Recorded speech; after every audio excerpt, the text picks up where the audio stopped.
Kevin, ça vous dirait de venir chez moi après l'école?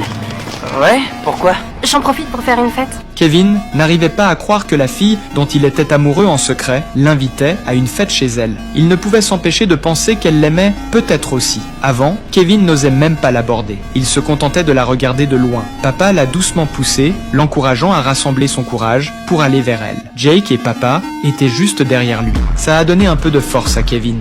Salut, Andrea. Salut Kevin.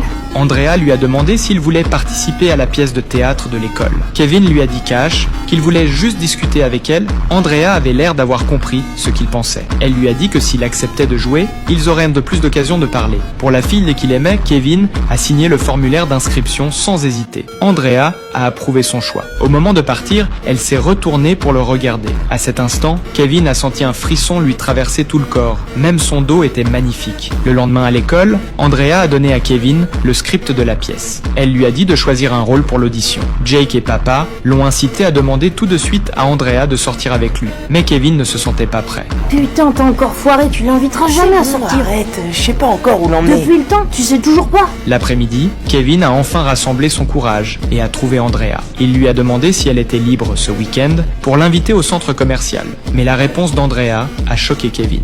Samedi, je vais au cinéma avec Jake. Mon pote Jack? Ouais, il m'a invité. La fille dont il rêvait allait finalement sortir avec son meilleur pote, Jake. T'es qu'un sale traître! Fallait te bouger le cul. Tu savais très bien que j'étais intéressé par elle! Cette pétasse mérite même pas qu'on s'embrouille. Ouais, mais il faut qu'il soit Allez cool. vous faire foutre tous les deux! Ils ont assisté par hasard à une fusillade. Kevin a immédiatement fait signe à ses amis de se cacher, mais le tireur l'avait déjà repéré. Kevin leva lentement les mains, mais le tireur le laissa partir. Ses amis se sont enfuis avec lui. Le lendemain à l'école, ils ont juré de ne plus jamais s'approcher de ce magasin. Mais Kevin était le seul témoin. Il pressentait confusément que le tireur reviendrait le chercher. La victime s'avérait être le frère de Brandon. Après enquête, Brandon avait découvert que Kevin se trouvait sur les lieux du crime. Et moi je veux rien te dire, ok? Je sais que tu l'as vu. Kevin ne voulait pas être un dénonciateur. Il craignait que cela n'attire des ennuis. Putain, tu fais chier! Je te donne tout ce que tu veux. Je veux juste que tu me montres qui a tué mon frère. Il y a 42 $. Ils sont à toi. Et le vélo? Mais il a accepté 42 $ et un vélo et a raconté tout ce qu'il avait vu. Il est là, c'est lui. Attends, ralentis, où ça?